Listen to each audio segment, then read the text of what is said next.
Come on, guys. Afternoon. It is afternoon, right? All right, so I was supposed to open this extravaganza this morning, but Mike thought that Jim Cook needed more time to talk. And that 5 minutes he took really spread things out, didn't it? So he asked me to give us a lunch, so that's what we're going to do today. So I threatened you guys earlier with Agile, so we're going to talk about it now. So maybe you're not really thinking about going Agile or heard the word Agile before, but maybe by sitting through this, you'll maybe understand all the roles and what we do when we talk about how we're trying to deliver stuff to you guys better than before. So let's see, that's my remote working. Wow, look at that. All right, so my name is Dave McKenna. I am not this guy.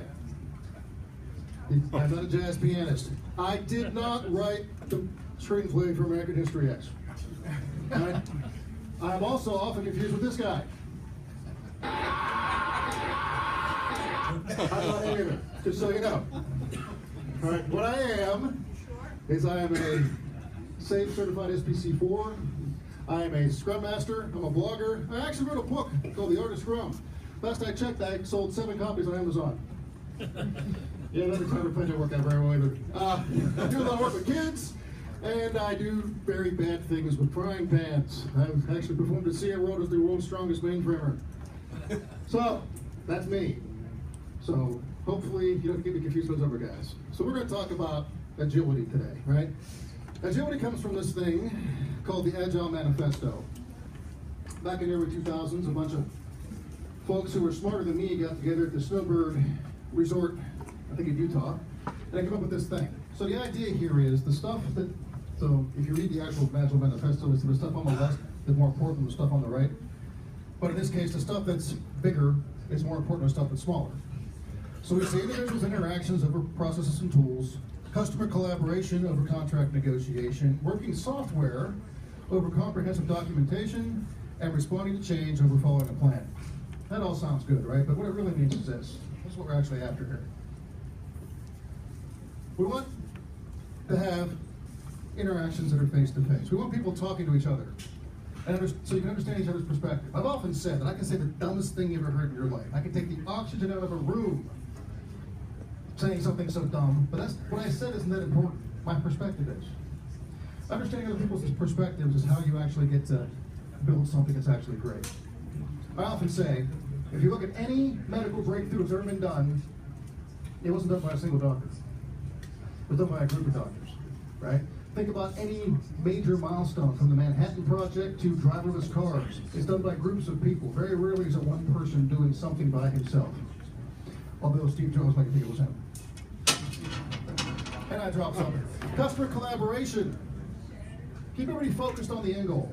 One thing about us knowledge workers, and I can say that, those of you know who may be, we're distracted very easily. In fact, we're always chasing that new shiny thing, right? And we have a tendency to go down rabbit trails because of it. Keeping you guys in the loop, make sure that we don't get lost in the reeds and we build the right thing. Working software over comprehensive documentation. Anybody here work for the government? Come on, where's the IRS at? You guys here yet? All right. Back during the 80s, you used to get paid by how much documentation you generated, not necessarily what code you delivered. That's part of where this came from. But it also means that we don't want to lose track of what you guys need. I like to say all the time that you guys use our products in ways that we never even thought of to solve problems we don't know about. Perfect example, I got called when I was working for Automation Point. For those of you who don't know what Automation Point is, it's an outboard automation package. We hook the mainframes and RS-232 data feeds and all kind of cool stuff. I got a call from a local convenience store saying, hey man, Automation Point went down, we can't monitor our refrigerators anymore. What? Yeah, they figured out a way to hook Automation Point to their coolers to monitor the temperature. Didn't see that one coming, gotta say. All right? And responding to change over to following a plan. Part of the way we used to build software, we used to go, you guys figured this out. You guys are smart. It used to take us between a year and 18 months to deliver software, right? So we get together at the beginning, come up with a list of requirements and how we're going to build it and all that stuff. And then by the time we delivered it, it wasn't really what you wanted anyway, because things were moving too quickly.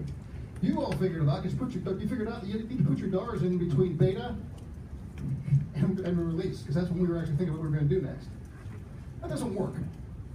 We don't want to build the wrong thing, so we have to embrace change. You know, if you're here for the past 2 years, I talked about how the world is changing so quickly that we can't even keep up with it anymore, right? Driverless cars. You're now sitting, you guys from Pittsburgh know, we got driverless cars everywhere, right? Who would have thunk it 5 years ago, a car without a driver, right? When Jeff Bezos said we're going to start delivering stuff from Amazon by drones, we all laughed at him. We ain't laughing no more, all right? The world was changing very quickly. Here's the bottom line. It all leads to a conversation. You know, the days of living in a cube farm where you went into your cubicle and you sat there and didn't talk to anybody all day, those have to end, because we have to converse with people to understand what customers need. We also have to converse with people to understand how we build stuff. That's probably the most important thing we could talk about. So, what we did was we started with this thing called Scrum, right? And Scrum, you think of Scrum, you think of rugby, right? What they call the most dangerous play in sports. But Scrum looks like this. So, about 5, maybe 6 years now, we started what we call our Agile transformation. We came up with Scrum. So here's some of the roles you may have heard of, even for people walking around the room today. We have product management. There's the guys that worry about the business, right? They're the guys hopefully talking to you, talking about your 5-year plans, your 10-year plans, where you want to be in the future, right? And he talks to a guy called the product owner. Hopefully you guys all know who your product owner is, right? Product owner builds something called a backlog. And a backlog is a collection of what we call user stories. Now, technically, it's a bunch of requirements that came, hopefully, from you guys to build stuff that you need. We call them user stories because we try to write them from the user's perspective. We always want to be looking at things from your perspective, not ours. Because, put it bluntly, we write code. We don't, like I said, we don't actually have to build systems and get batch jobs done and get your ELAs to get through before the government finds you and all that good stuff. So we try to write backlogs, stories, from your perspective. In fact, we use these things called personas. Right? We got one called Sherman, who's an MVS system programmer. Yes, we have imaginary friends, and we write stories for them, and we actually write code for them. That's what we do. All right? So we also have what we call teams, what we refer to as Scrum teams, which technically are called cross-functional self-managed teams. What that means is that the team has everything it needs to get the job done. That means developers, that means testers, that means doc writers, and it has the requisite authority to do so. One of the things we try to do, and I'll be the first to admit we're not good at it yet, but we're getting there, is we try to make the decision at the level that is most impacted by that decision. Right? If this team got to wait around for some dude to tell them they can do something, that's a waste of time. They should have that. They should have that authority. All right. So the Scrum team and the product owner, with this good-looking guy called a Scrum Master, get together and we do something called a sprint planning meeting. All right? What's that mean? Well, what we do is instead of working on something for 18 months or a year, we break that down into 2 to 4 week increments. Most of us are running on 2 week increments now. What that means is we take user stories and we put a planning meeting. We figure out what we can do in that 2 weeks. And the goal is what we call a potentially shippable product. Something that can stand on its own, right? That means that no longer, hey, compiled, we're done. No, it has to be installable. It has to be documented. It has to be tested. All that stuff has to happen for it to come out of the iteration, right? So we iterate every 2 weeks. And at the end of the iteration, we have this thing called a sprint planning meeting or a print review, which I'm sure hopefully all you guys are taking part in. That's where we show you what we built, maybe even give you what we built, and get your feedback, right? So every 2 to 4 weeks, you should be telling us if we're building the right thing. Or, hey, that's cool, but what about this? Or, oh my God, that's the worst thing I ever saw in my life. That's not bad. Remember change we talked about before? Change is good. I'd rather throw away 2 weeks than throw away a year to do something you don't want. Okay? So the Scrum Master guy we're talking about, he also keeps an iteration going. Every 24 hours, the team gets together and has what they call a daily stand-up meeting. It lasts no more than 15 minutes. And basically, so who here goes to status meetings? Do you call them what I call them? Cover your ass meetings? Right? Hide stuff from the boss so I can fix it before he finds out meetings? That's what I used to call them. Stand-up meetings aren't like that. They're supposed to be where team members make basically promises to each other or requirements to each other. Hey, I worked on this yesterday. I'm going to work on this today. And it's something blocking me. That's what this brick wall is. So the Scrum Master's job is to get rid of that stuff that's blocking the team. So if your laptop dies, or you need to get some certain piece of software, or legal's giving you trouble about something, the Scrum Master handles that so the team can focus on delivering a potentially shippable product, right? The team makes, once again, promises to each other. Hey, I'm going to work on this today. So maybe another team member goes, hey, I can help you with that. Or we were testing people, hey, I can test that now. That's cool. Can I get involved testing earlier? The bottom line is we want to get this to you as quickly as we can. And after every iteration, we do what we call a retrospective meeting, which comes back to what we call inspecting the depth. So we get together after every iteration, we say, how can we do things better? Or more importantly, what went wrong, what went right, so that we can come out of there with an action item, but try to make things faster, better, right? More better all the time. It is what I like to call a culture of continuous improvement. So Scrum's good at some stuff, right? Very good at a lot of things, but one of the things it's really good at is showing problems, right? So, but think of it this way. So all the stuff I talked to you about, it's a framework. It's not a list of to-dos, it's not a bulleted list. When I think of Scrum, it's meant to be adaptive. So before we called it Scrum, we talked about rugby. To me, Scrum is more like chess, right? Chess has guidelines, you know. A knight makes an L, you know. A rook can go, you know, vertically or horizontally. A bishop can go diagonally. All that kind of stuff. The queen can do whatever she wants. So once you learn, yeah, that means more to chess, right? If you're married. So bottom line is that Scrum, you know, if you know how to play chess, you have to follow the rules. You have that framework. But once you understand the framework, you can do whatever you want to do. When I was in 3rd grade, I thought I could play chess because I memorized a bunch of rules, a bunch of techniques for the game, right? Until I played somebody knew what they were doing, and they spanked me because they figured out what I was doing before I knew what I was doing, and they were thinking 3 moves ahead, doing all the cool things you're supposed to do when you play chess. Same thing with Scrum, right? It's a framework, but the idea behind the inspecting the depth is to get better. It's the whole. There's a martial arts theory called shu-ha-ri, right? Shu is when you are the student and you do exactly what the master tells you to do.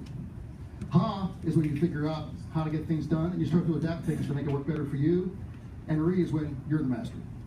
So all our teams are practicing shu-ha-ri with Scrum. Okay. So Scrum worked pretty well, but Scrum is also very good at something else. So the question we started to ask is, so you start breaking down some things down on the Scrum teams. In the mainframe business unit in CA, there's about 118 Scrum teams. How do we align all those Scrum teams?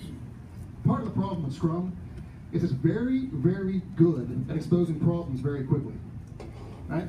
Think about it. The problem you used to have an 18-month release cycle now happens in 2 weeks, and the next 2 weeks, and the next 2 weeks, and the next 2 weeks. So you figure out pretty quick you got to change the way you're working. So we started doing Scrum, and we figured out, hey, the teams got pretty good. The rest of the business unit didn't, right? So all those problems and bottlenecks moved up a level. So we had to figure out what we were going to do. And what we said was, hey, business unit, business line managers, we're having all these problems. And the reaction we got was kind of like this.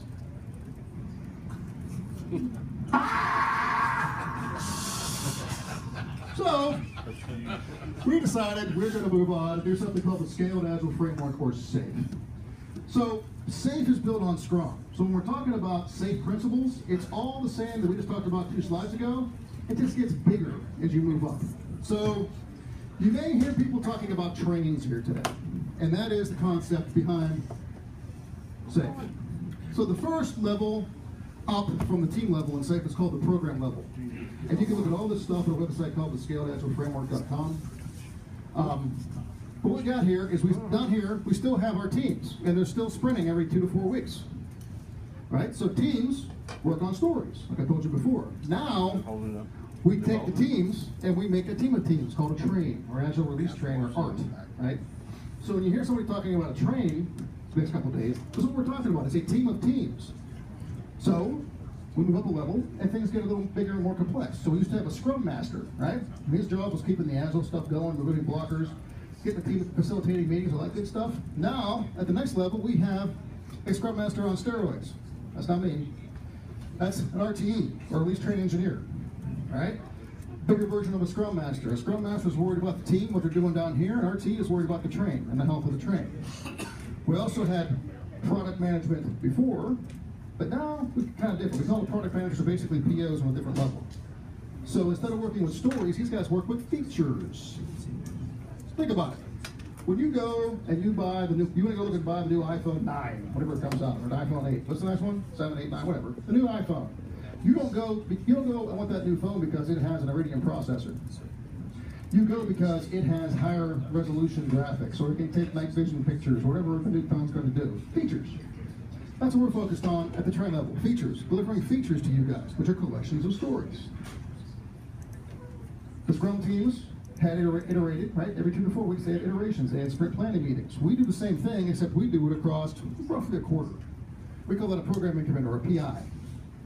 And instead of sprint planning meetings, we have PI planning meetings, when we get the whole train together and figure out what features we're going to deliver across the next quarter. Stuff you might be interested in. We also have this thing called a system demo. So now, we're talking about not simply products, but a bunch of products working together as a system. So along with every 2 weeks, you're going to have your sprint demos where teams show you what they've built. Every so often, it's supposed to be every 2 weeks, but we're not there yet. We're going to do a system demo where we show the whole system working together. So for example, in TCOI, from SysView through the web browser, and all the stuff in between. Right? That's what a system demo would be.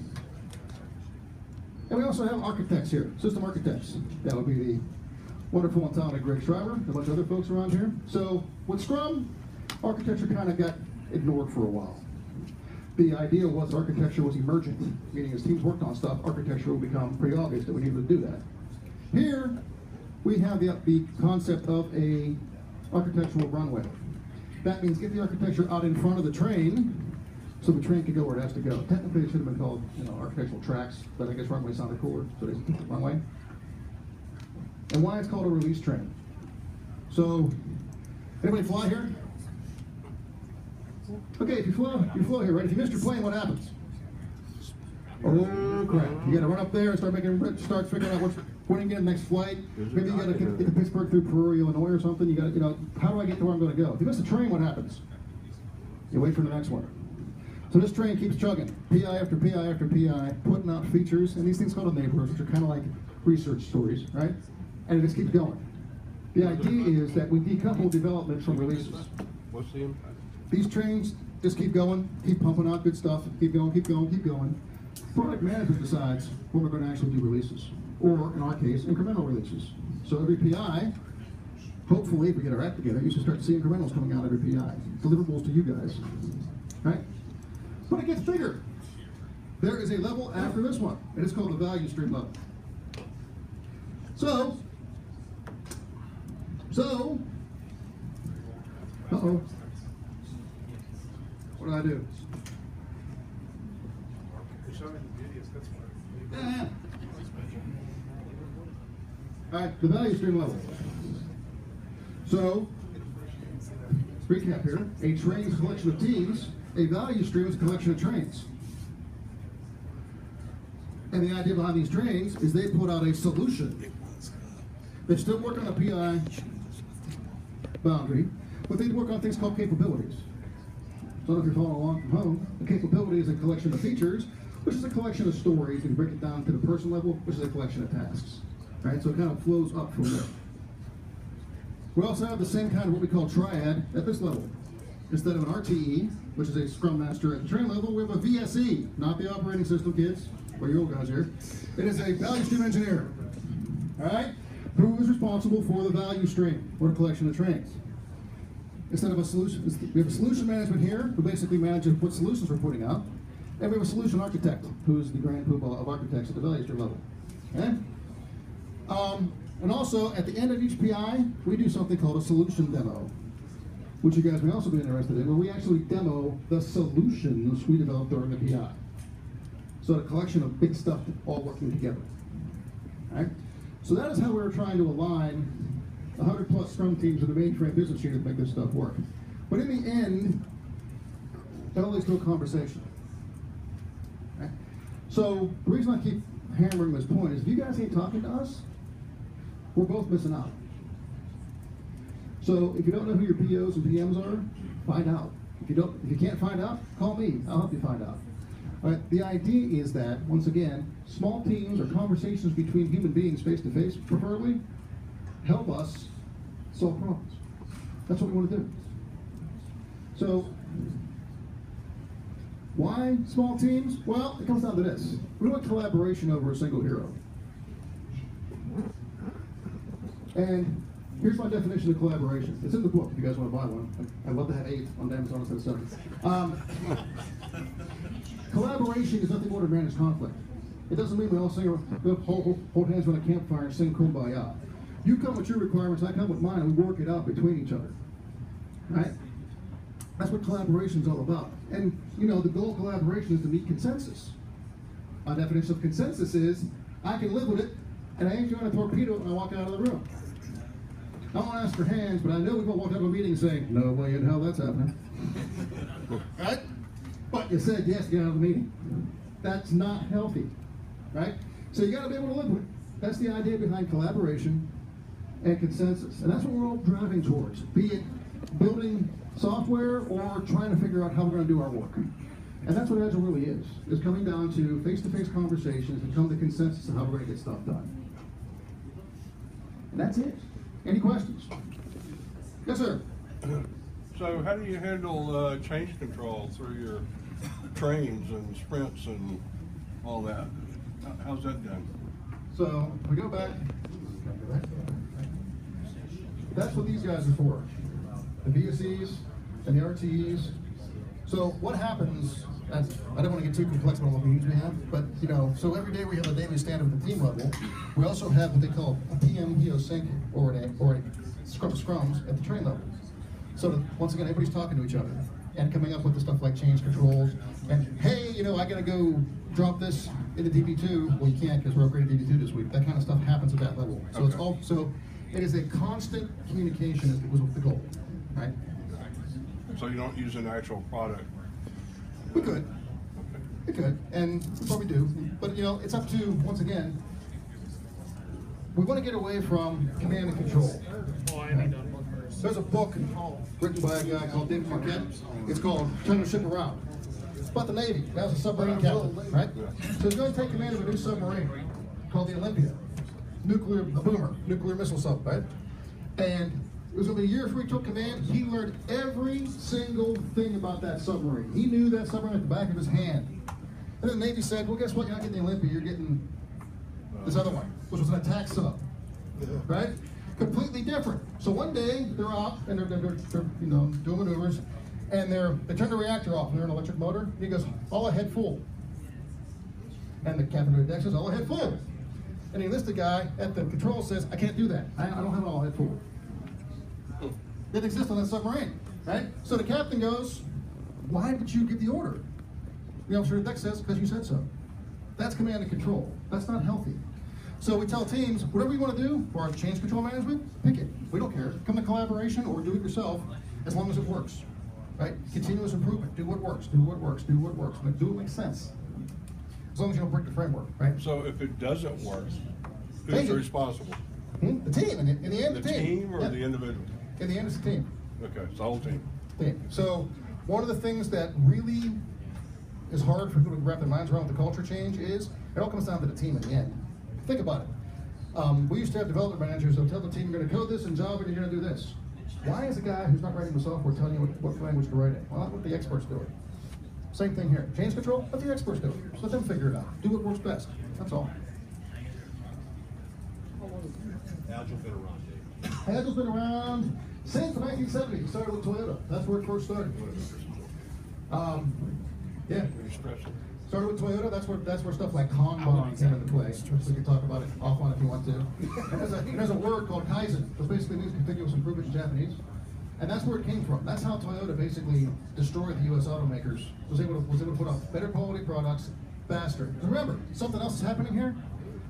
Remember how I said it has to be potentially shippable? When we say something's done, it doesn't mean, like I said, the code compiled. It means it's been thoroughly tested. All the defects have been fixed.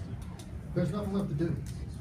And that comes from the Kaizen mentality of Toyota, right? Their quality wasn't, they didn't have to hang banners in their factory that said quality. It was built into the culture. Same thing here. So we operate on a zero a zero defect policy. If there's a defect, it gets fixed. Even if it means we don't deliver as much because we're fixing defects. They've been throwing the A word around now, and I see our developers around the world not being as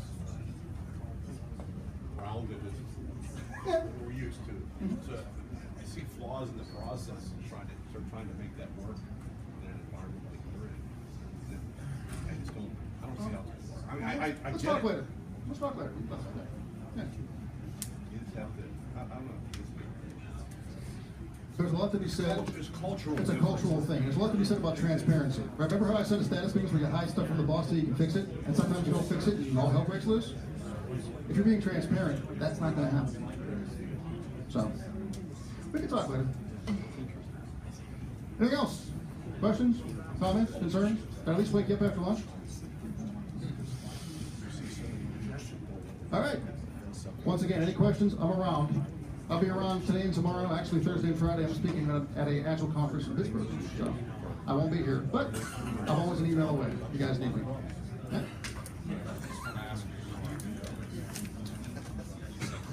Yeah. Okay. Anything else before I talk to Coach Guy who's PO? All right. Thanks, everybody.